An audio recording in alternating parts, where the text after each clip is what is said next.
오늘 안산영락교회를 찾으신 여러분들을 주님의 이름으로 축복합니다.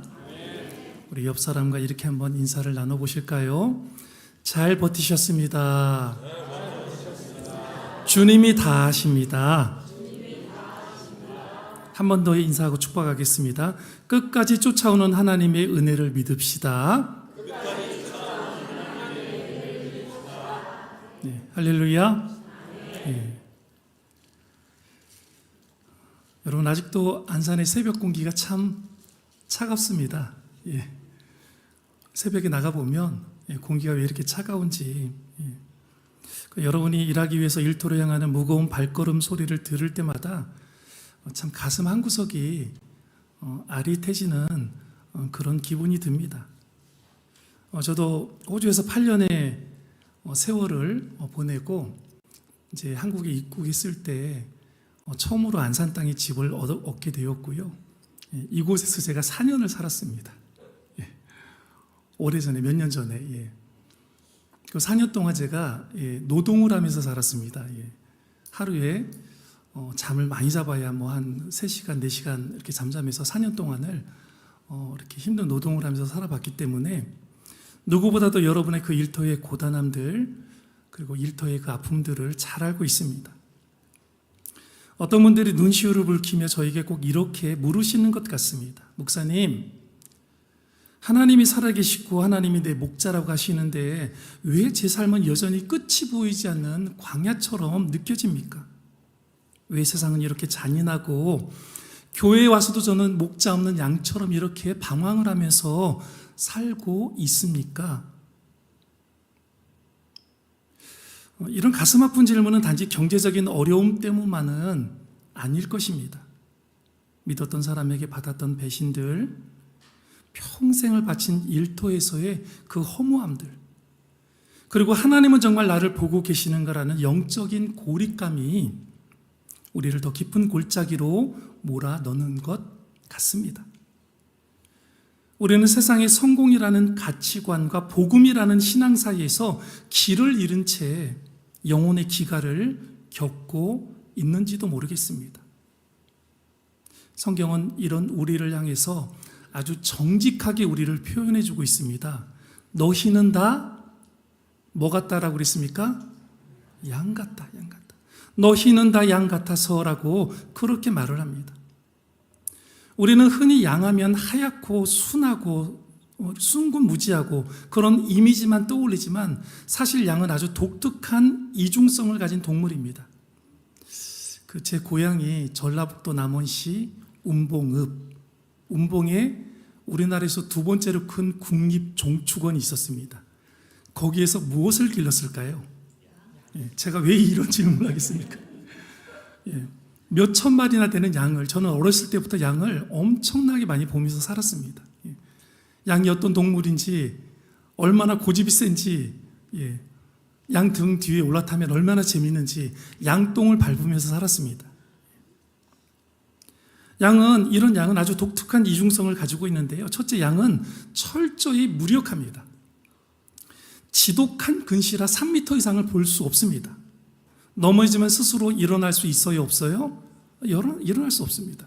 그냥 누가 뒤집어주지 않으면 그렇게 넘어진 채로, 이렇게 발라당 넘어진 채로 3일이고 4일이고 계속 있다가 결국에는 배에 가스가 차서 죽는 거예요.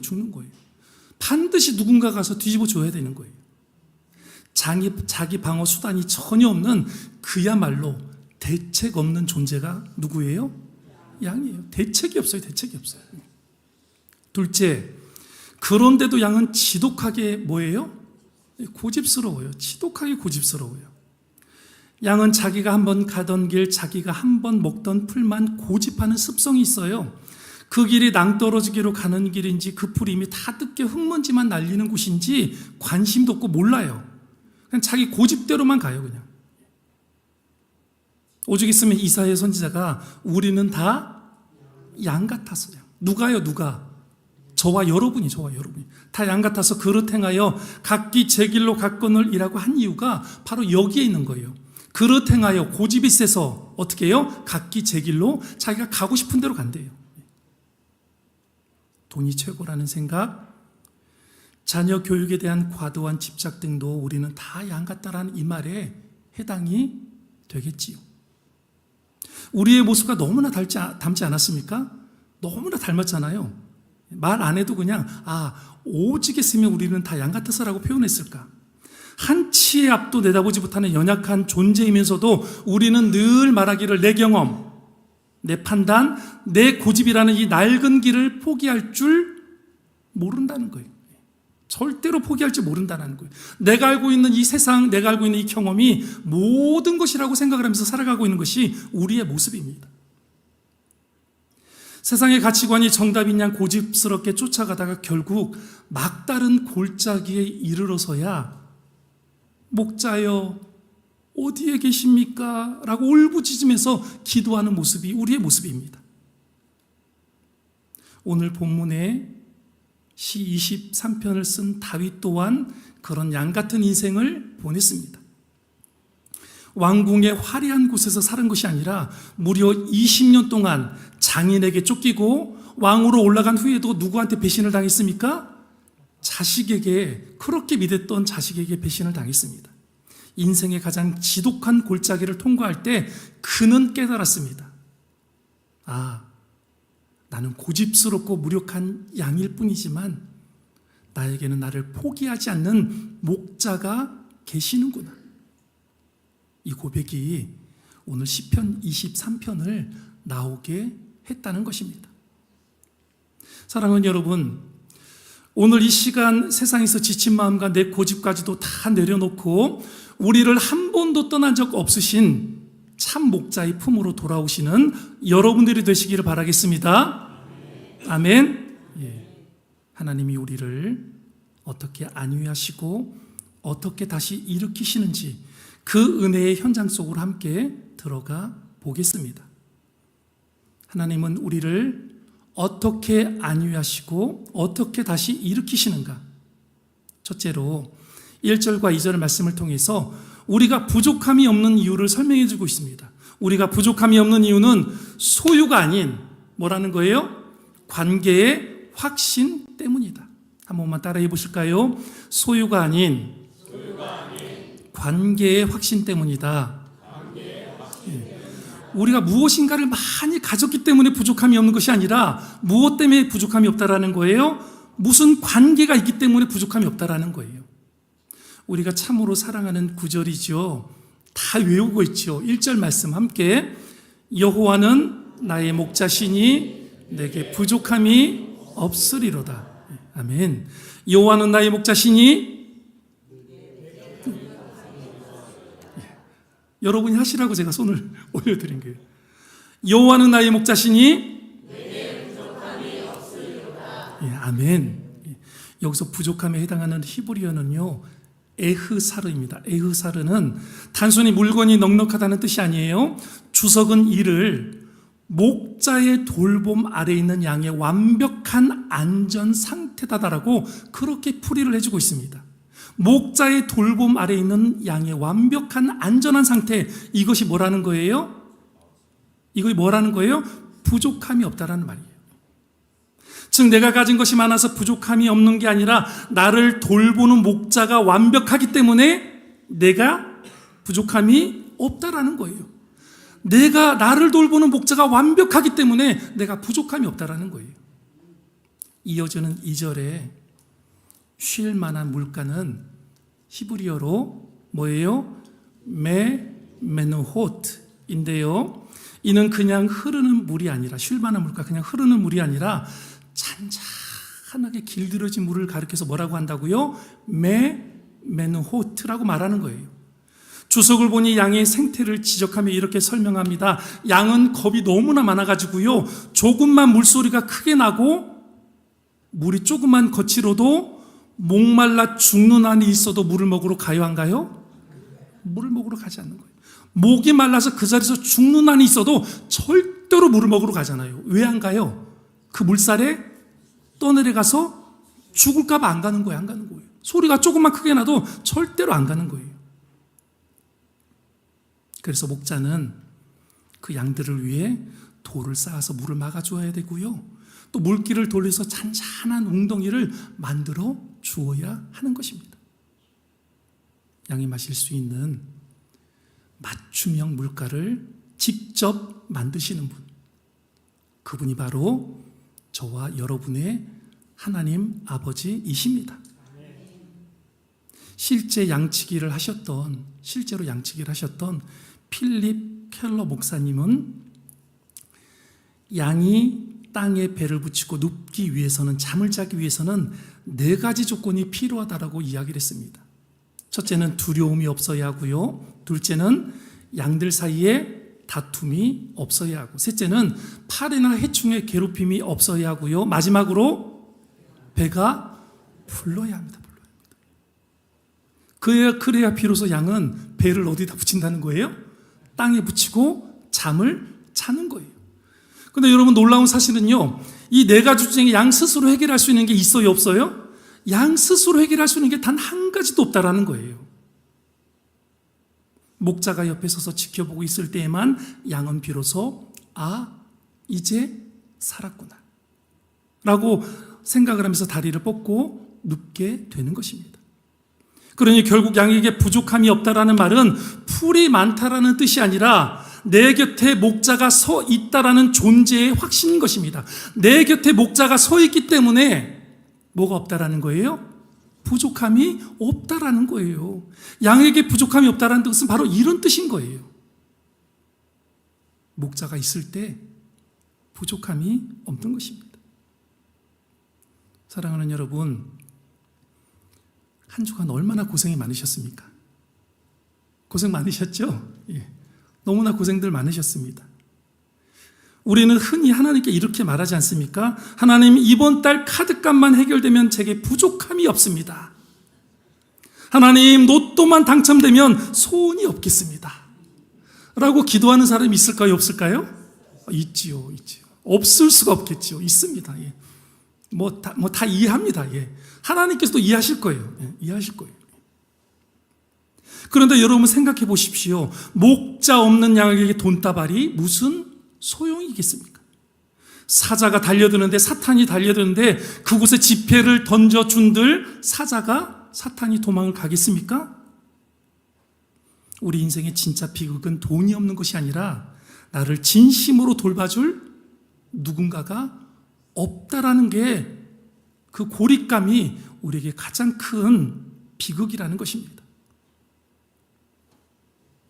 지금 여러분이 사망의 음침한 골짜기 같은 경제적 위기 속에 있다면 기억하시기를 바라겠습니다. 주님은 여러분의 물살을 막아 메누오트, 쉴만한 물가를 지금도 만들고 계시는 줄로 믿습니다. 비록 거친 폭풍우가 몰아치는 세상 한복판에 여러분이 서 있다 할지라도 주님이 여러분 곁에 서 있으니 여러분은 안전할 줄로 믿습니다. 주님은 여러분의 통장 잔고를 보시는 분이 아니라 여러분의 숨소리, 여러분의 기도 소리에 더 귀를 기울이고 계시는 분이십니다. 이제 우리는 선택해야 합니다. 내 고집대로 거친 물살에 뛰어들어 허우적될 것인지, 아니면 나를 위해 물길을 돌려놓으신 목자의 잔잔한 물가로 나아갈 것인지 우리는 반드시 선택을 해야 합니다. 어느 시골 마을에 아주 똑똑하다고 자부하는 양 한 마리가 있었답니다. 어떤 양이 있었다고요? 예, 똑똑하다고 자부하는 양 한 마리가 있었답니다. 목자가 잔잔한 물가를 만들어 주었는데도 나는 익스트림한 게 좋아 라며 거친 폭포가 쏟아지는 그 폭포수 물을 마시려고 달려갔어요. 결국 물살에 휘말려 떠내려가던 양을 목자가 어떻게 했어요? 겨우겨우 건져서 살려줬습니다. 그랬더니 이 양이 뭐라고 했을까요? 마치 자기가 그 흐르는 강에서 헤엄쳐 나와서 자기가 살았다라고 생각을 하고 목자에게 말하기를, 목자님, 다음엔 큰 수영장을 좀 만들어 주세요. 자기가 수영을 잘한 줄 알고 그렇게 이야기를 했다라는 거예요. 여러분, 우리의 모습이 아닙니까? 하나님이 주신 은혜의 물가는 시시해 보여요. 시시해 보이는 거예요. 교회에서 주시는 은혜, 그 말씀의 은혜는 시시해 보이고 세상의 자극적이고 거칠 물살이 더 멋져 보일 때가 있다라는 거예요. 대박나는 주식, 수입 100배 보장 부동산 등 이런 문자가 오면 막 가슴이 막 두근두근 걸리고 손이 벌벌벌벌 떨리고 이걸 내가 사지 않으면 당장 큰일 날 것 같은 생각들이 머리를 스쳐가면서 아무것도 손에 잡히지 않는,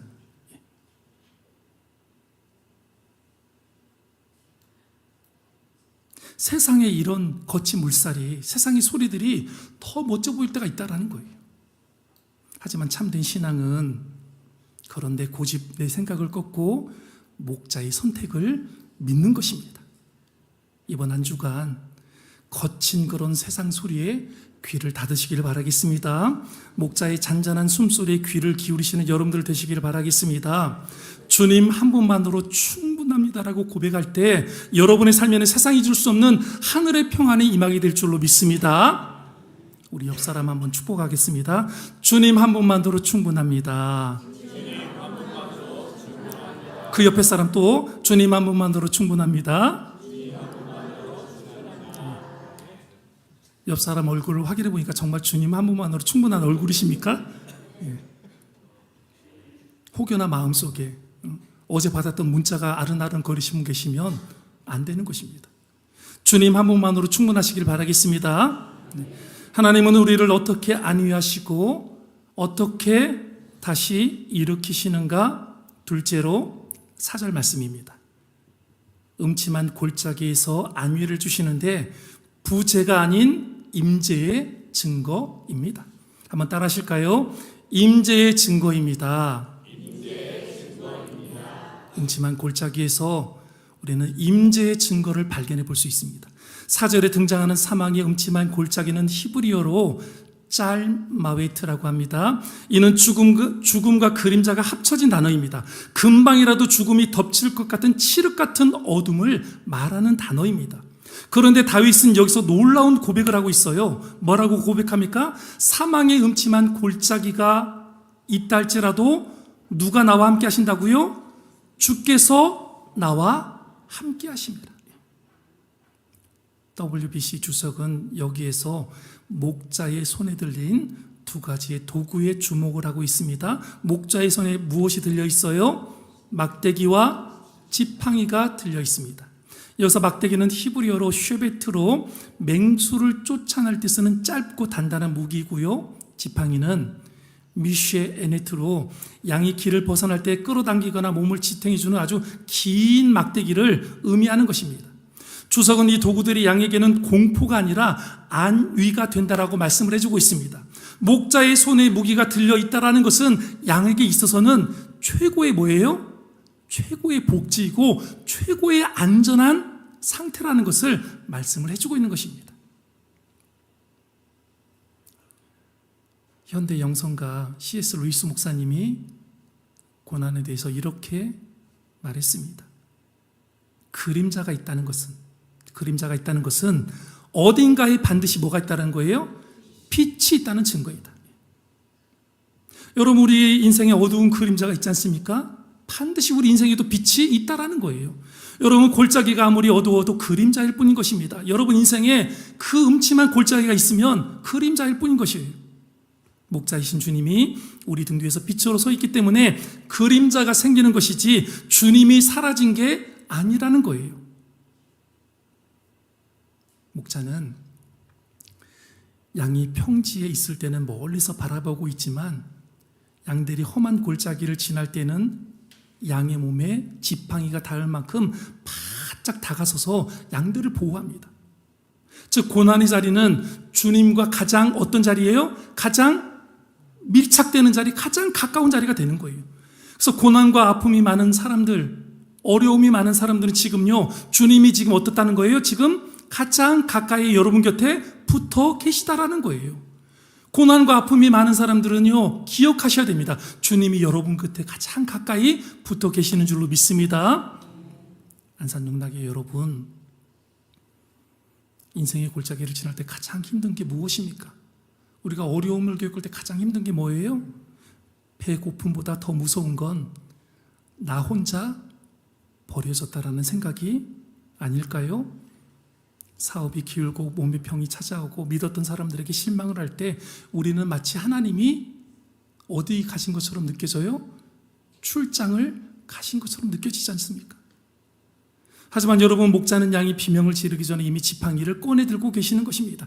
여러분이 밤잠 설치면서 눈물을 흘릴 때 주님은 지팡이로 여러분의 눈물 한 방울 한 방울 다 세고 계시는 거예요. 여러분, 사람에게 실망하셨습니까?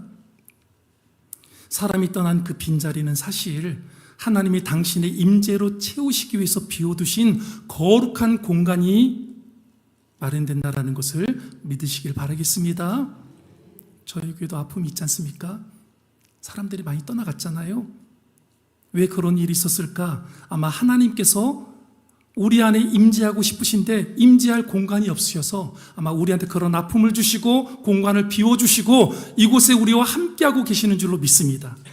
우리는 그렇게 해석할 수밖에 없습니다. 우리 안산 영락교회에 하나님의 임재가 가득하게 임하고 있는 줄로 믿습니다. 주님은 단 한 번도 거친 골짜기에서 우리의 손을 놓으신 적이 없으십니다.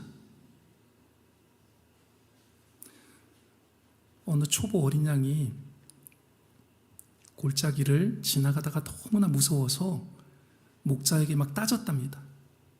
아니, 목자님, 왜 이렇게 험한 길로 가세요? 제 다리가 떨리는 거 안 보이세요? 그때 옆에 있던 나이 많은 양이 그 어린 양을 툭 치며 이야기했습니다. 아이고 얘야, 다리 떨 시간에 목자님 손이 든 지팡이나 좀 쳐다보렴. 적에 있는 한 늑대는 우리 근처에도 못 와. 너는 제발 다리 떨지 말고 목자님 지팡이 톡톡 치는 소리에 맞춰서 발걸음이나 제대로 걸으렴. 이라고 말했답니다. 적어도 이 나이 많은 양은 목자의 그 지팡이 소리에 따라서 발걸음을 옮기면 아무 일도 일어나지 않는다는 것을 경험으로 알고 있었던 거예요. 여러분, 환경을 보면서 다리 떨지 마시기 바라겠습니다. 무서워하지 마시기 바라겠습니다. 우리 주님의 막대기는 지금도 마귀를 대적하고 있으며 그분의 지팡이는 여러분이 딴 길로 가지 못하도록 부드럽게 여러분들을 감싸안으셔서 주님 품으로 여러분들을 끌어안으시는 줄로 믿습니다.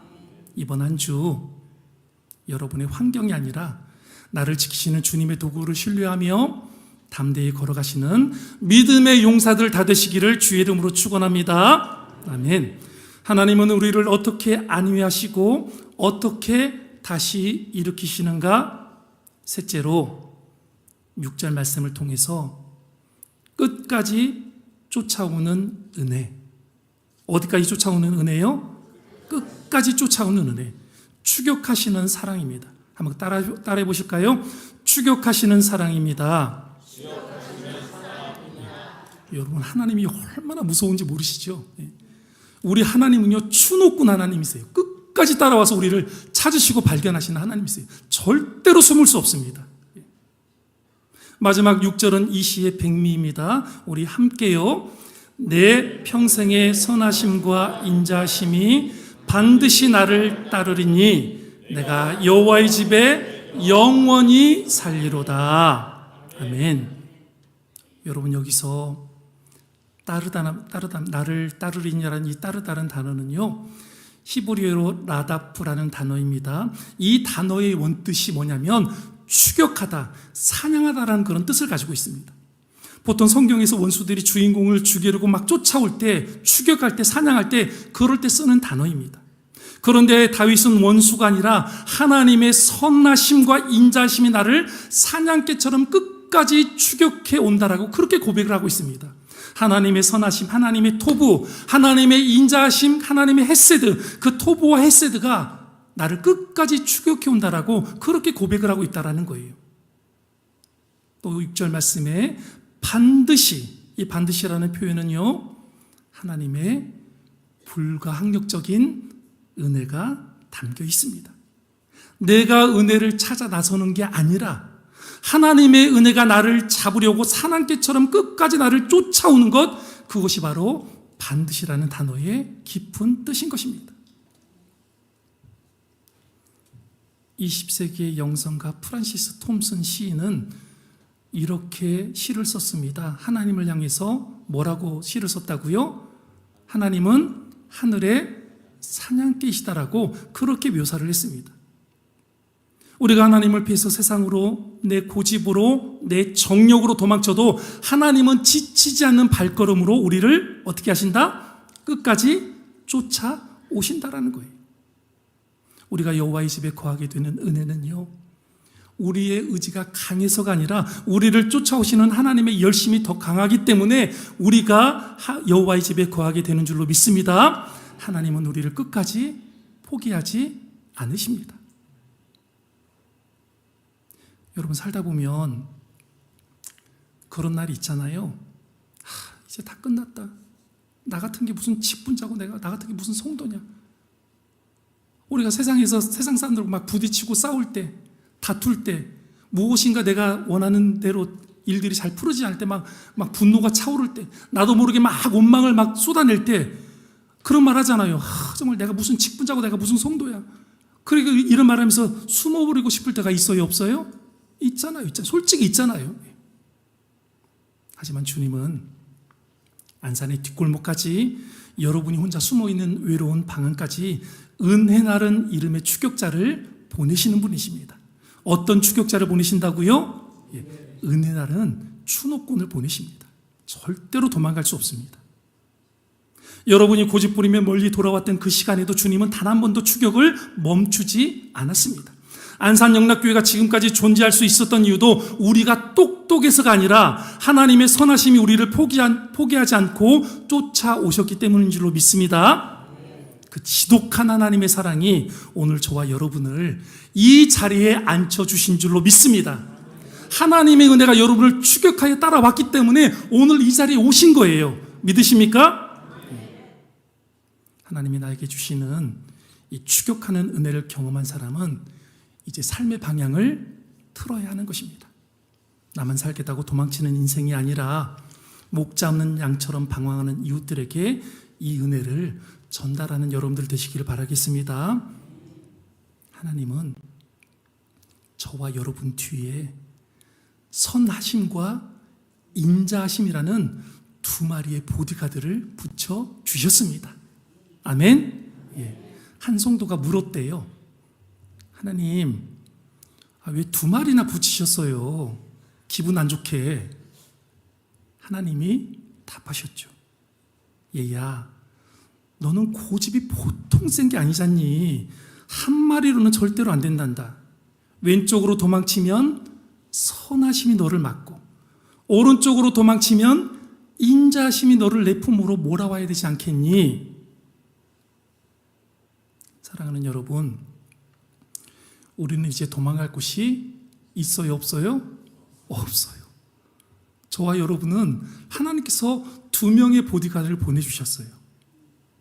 하나님의 은혜에 완전히 포위당하셨음을 인정하시기를 바라겠습니다. 그리고 그 풍성한 은혜를 가지고 아직도 골짜기에서 떨고 있는 우리의 이웃들에게 나아가시기를 바라겠습니다. 주님이 당신의 목자가 되십니다. 우리 주님이 당신을 사랑하십니다라고 전하는 그런 우리의 전도의 모습이 우리 인생의 가장 복된 마무리가 될 줄로 믿습니다. 우리가 지나는 이 안산의 이 골짜기는 우리 인생의 종착역이 아닌 줄로 믿습니다. 여러분, 우리 이 안산 땅이 우리 인생의 종착역이 아니에요. 많은 사람들이 음침한 골짜기에서 인생이 끝날까 봐 두려워하지만 목자이신 주님은 우리를 그곳에 버려두지 않으십니다. 6절의 고백처럼 우리의 평생을 추격해온 그 은혜가 우리를 결국 어디로 데려갑니까? 여호와의 집으로 데려가는 줄로 믿습니다. 인생에 거친 비바람에 문짝이 덜렁거리는 세상의 집이 아니라 목자가 직접 문빗장을 걸어 잠그고 우리를 품어주시는 영원한 안식처 여호와의 집으로 저와 여러분을 인도해 주실 줄로 믿습니다. 사람에게 실망하여 마음 둘 곳 없으셨습니까? 환경의 파도 앞에 내일이 막막하셨습니까? 기억하십시오.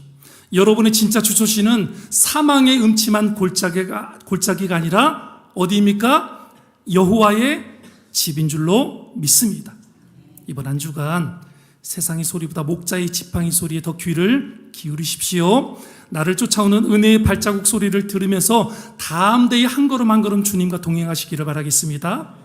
그리고 그 은혜를 가지고 아직 골짜기에서 길을 헤매는 이웃들에게 우리의 목자이신 주님께 함께 가보십시다라고 손을 내밀어 주시는 안산영락의 모든 성도님들 되시기를 주님의 이름으로 축원합니다. 기도하시겠습니다. 사랑과 자비가 풍성하신 선한 목자이신 하나님 아버지, 오늘도 안산의 어려운 삶을 견디다 못해 멍든 가슴을 안고 주님 앞에 나온 주의 백성들을 긍휼히 여겨주시옵소서. 우리는 다 양 같아서 제 고집대로 제 갈 길로 행하며 살았습니다. 한 치 앞도 못 보면서 내가 길을 잘 안다라고 교만하며 살았습니다. 그러나 만난 사망의 골짜기에서 두려워 떨고 있는 우리를 주님은 지팡이와 막대기로 안위하시며 여기까지 인도해 주신 줄로 믿습니다. 하나님, 우리 성도들의 눈물을 닦아 주시옵소서. 경제적인 결핍과 어려움, 사람에게 받은 상처로 신음하는 이들의 영혼 위에 메누호트, 그 평온의 물가, 잔잔한 물가를 허락하여 주시옵소서. 우리가 어디에 있든 주님이 함께 계시기에 부족함이 없음을 입술로 고백하게 도와주시고 평생 우리를 추격하시는 그 집요한 은혜에 항복하는 복된 한 주가 될 수 있도록 역사해 주옵소서. 이제는 골짜기에 머무는 자가 아니라 여호와의 집을 향해 당당히 걷는 전도자의 삶을 다 살아가는 안산 영락의 성도들 될 수 있도록 은혜 베풀어 주시옵소서. 우리를 영원한 초장으로 이끄시는 예수 그리스도 이름으로 기도합니다. 아멘.